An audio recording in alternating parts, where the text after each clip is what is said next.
En esta clase 8 vamos a ver lo que es el movimiento circular uniforme. Empecemos con sus características, las cuales son que es un movimiento cuyo desplazamiento y trayectoria describen una circunferencia o un círculo, así como lo podemos ver aquí en el reloj o en la llanta de este automóvil. Es un movimiento periódico repetitivo. ¿Qué quiere decir esto? Las manecillas del reloj, como pueden ver, siempre están girando, bueno, a menos que se acabe la pila, pero supongamos que no. Esta manecilla siempre va a estar girando en círculos, así como la llanta de este automóvil, siempre y cuando no frene el automóvil.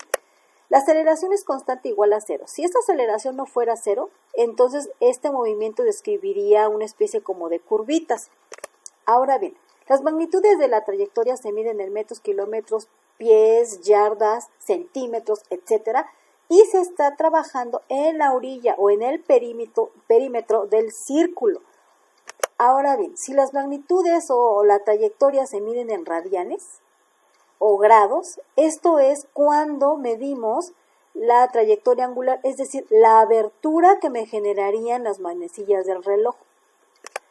La aceleración tangencial es 0. Si no fuese 0, entonces, como dije anteriormente, el móvil saldría de la circunferencia y entonces generaría pues un movimiento circular, pero ya sería circular variado con aceleración variada. Es decir, aquí no sé si ustedes han escuchado que dicen, no, pues que te saliste por la tangente. Sí, efectivamente, cuando los cuerpos, su aceleración tangencial no es 0, sí se salen disparados en línea recta y por eso se le dice que te saliste por la tangente. Para entender bien qué es las medidas de radianes y las medidas lineales en este movimiento circular, vamos a ver esta imagen que podemos observar que un radián o los radianes generalmente se representan como la abertura entre dos líneas o bien como áreas. Es decir, la abertura que hay entre esta línea y esta aquí me genera un ángulo y obviamente pues eso equivale a la medida de los radianes. Ahora, la trayectoria circular es todo lo que me marca la orilla, como el perímetro, eso es, se mide en metros, kilómetros, etc. Al trabajar con magnitudes angulares, es necesario entender lo relativo a una unidad de medida angular conocida como el radián. Es decir, ¿qué es eso del radián? Un radián no es otra cosa más que el cociente de 360 grados entre 2pi. ¿Por qué 360 grados? Porque recuerden que para dar una vuelta completa se deben de avanzar 360 grados y obviamente una vuelta completa en geometría pues sabemos que es igual a 2 veces pi. Si yo divido 360 grados entre 2pi me va a dar un total de 57.3 grados. Eso es un radián que más o menos anda como por aquí. Eso es un radián. Ahora, la descripción de un movimiento circular puede hacerse bien en función de sus magnitudes lineales, como ya dije, en la orilla del círculo. Si ignoramos la forma de la trayectoria, obtenemos la velocidad, que es esta que está aquí, y la aceleración tangencial, que también es esta que está acá. Obviamente la velocidad y la aceleración están aquí, pero recuerden que para que mantenga una circunferencia tiene que ser 0 la aceleración tangencial. Ahora bien, si se usan magnitudes angulares se obtiene la velocidad y la aceleración angular, es decir, si manejamos este ángulo, el ángulo phi, esta es la velocidad angular, no esta. Ahora, ambos conceptos están relacionados entre sí mediante el valor del radio de la circunferencia, que es esta, y de la trayectoria lineal, que sería el perímetro. Aquí ustedes pueden ver otra amiguita que dice AC, esto es la aceleración centrípeta. Esta aceleración es la causante de que los cuerpos pues generan una trayectoria circular, ya que esta aceleración genera o jala hacia adentro a los objetos que están en este movimiento y por eso pues generan una circunferencia. Si esta aceleración fuera 0, pues obviamente el movimiento sería lineal. La principal característica de este movimiento circular uniforme es que cada vuelta o giro completo de 360 grados equivale a un ciclo y se debe establecer un punto fijo como inicio y uno fin de ciclo. Es decir, si aquí yo empiezo a dar una vuelta y llego hasta otro punto, ahí completé un ciclo. Si hago otra vuelta, sería otro ciclo, o sea, ya iría 2 ciclos y así sucesivamente. Pero en física los ciclos son también llamados revoluciones para un determinado tiempo. Por ello, las magnitudes son revoluciones por minuto o revoluciones por segundo. ¿Esto qué quiere decir?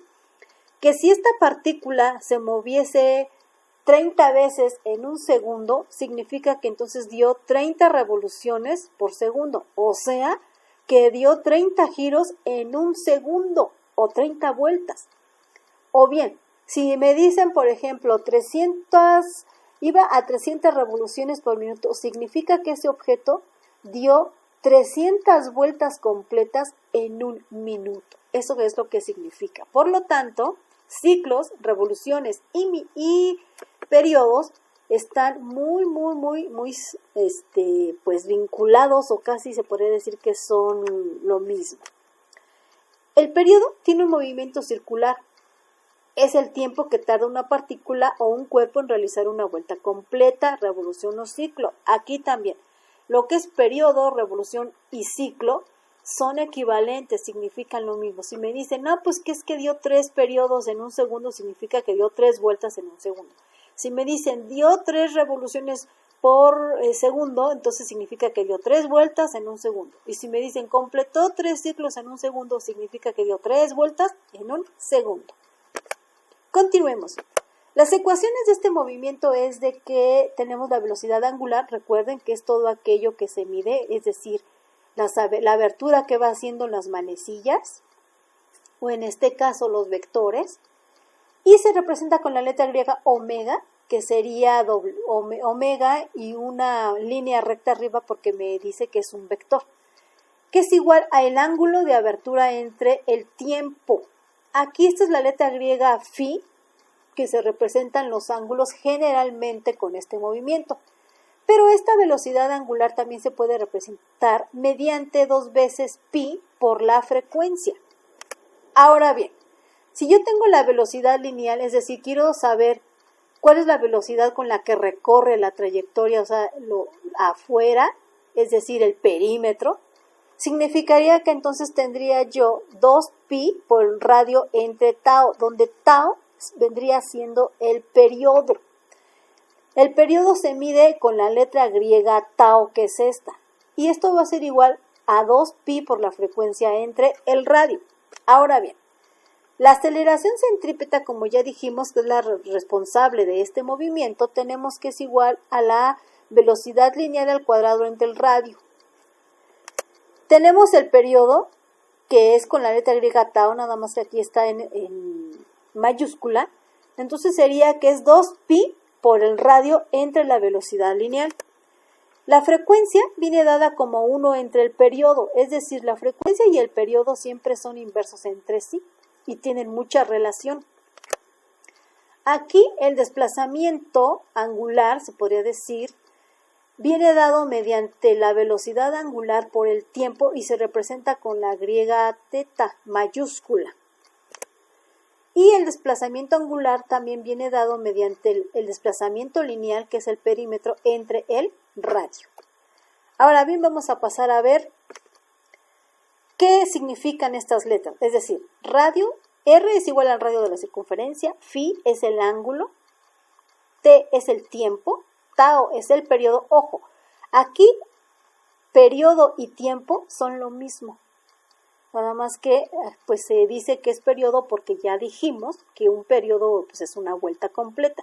Y D sería la distancia lineal. Empezando con los problemas de este movimiento, sería que un automóvil recorre una pista circular cuyo radio es de 400 metros. Este recorrido lo hace en 120 segundos. ¿Cuál es la velocidad tangencial del automóvil? Es decir, en 120 segundos este automóvil da una vuelta completa. Por lo tanto, los datos son la velocidad tangencial, que es la que no sabemos, que es esta flechita roja, es lo que queremos saber. El radio es de 400 metros y el tiempo es en 120 segundos. La ecuación de este movimiento entonces sería 2pi por el radio por la frecuencia por tau, que me da el tiempo. Por lo tanto, la velocidad es igual a 2pi por 400 metros entre 120 segundos. Y yo multiplico 400 por 2, me va a dar 800 metros y dividido entre 120. Al hacer esto obtengo que si yo divido 800 metros entre 120 segundos, 6.66 metros sobre segundo. Ahora bien, algunos autores o algunos libros o en algunos exámenes, las respuestas siempre me las dan en términos de pi, es decir, que tengo que expresar el pi aquí. Pero si no es así, entonces tengo que multiplicar el valor numérico de pi por este número de 6.66, es decir, 3.1416 por 6.66, y al hacer esto obtenemos un total de 20.91 metros sobre segundo, que esa es la velocidad que lleva el automóvil, y esa es una velocidad tangencial igual a 20.91 metros sobre segundo. Siguiente ejemplo. La frecuencia con la que un objeto recorre un campo circular de 25 metros es de 10 Hz. ¿Cuál es la velocidad lineal que lleva el objeto? Datos. Frecuencia, 10 Hz. Radio igual a 25 metros. Velocidad, no sabemos. La ecuación velocidad es igual a 2pi por la frecuencia por el radio. Ahora, ¿qué es eso de Hertz? Sabemos que los Hertz se miden como el inverso del tiempo, es decir, Hertz es otra medida del tiempo. Es decir, un Hertz equivale a 1 sobre segundo. Por lo tanto, sustituimos los valores en la ecuación de la velocidad lineal y tenemos que la velocidad lineal va a ser igual a 2pi por 10 Hz. Aquí ya no pongo Hz, pongo 1 sobre segundo. ¿Para qué? Para que pueda yo obtener las magnitudes de la velocidad. Y lo multiplico por 25 metros. Al multiplicar 2 por 10 por 25 me va a dar 500 metros sobre segundo, porque este metro se multiplica con este 1 y entonces me va a quedar metros sobre segundo multiplicado por pi. Aquí tengo ya la velocidad en términos de pi. Pero si quiero saber cuál es el valor total numérico de la velocidad, entonces voy a multiplicar 3.14 por 500 y me va a dar un total de 1570 metros sobre segundo. Por lo tanto, la velocidad lineal del objeto es de 1570 metros sobre segundo. Siguiente problema. ¿Cuál es la aceleración centrípeta de una pelota de básquetbol que gira en la punta del dedo de un atleta si lleva una velocidad de 5 metros sobre segundo y la pelota tiene un radio de 30 centímetros? Aquí la pelota tiene 30 centímetros y esto va girando. Quiero saber cuál es la velocidad por la cual y la aceleración el balón pues ahí permanece. Ahora bien, los datos son que la velocidad son 5 metros sobre segundo, el radio de la pelota 30 centímetros, la aceleración centrípeta no sabemos, y nuestra ecuación es igual a aceleración centrípeta es igual a la velocidad lineal al cuadrado entre el radio. Convertimos primero del sistema CGS al sistema MKS, es decir, aquí estamos en centímetros, lo tenemos que convertir a metros, por lo tanto sabemos que 30 centímetros lo vamos a multiplicar por el factor de conversión de que un metro tiene 100 centímetros, dividimos 30 sobre 100 y entonces me va a dar 0.3 metros porque los centímetros los cancelamos.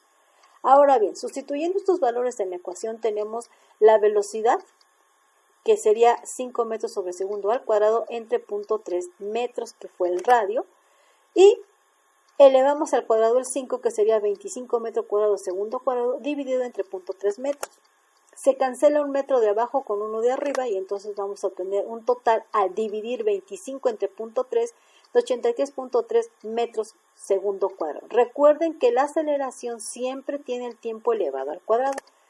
Por lo tanto, el balón lleva una aceleración centrípeta de 83.3 metros sobre segundo cuadrado.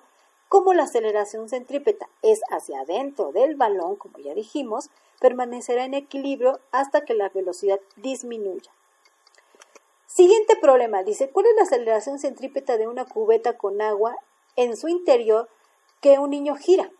Para que el agua no salga de la cubeta, si se forma un círculo con el brazo del niño y la cubeta de 50 centímetros y su velocidad es de 2 metros sobre segundo.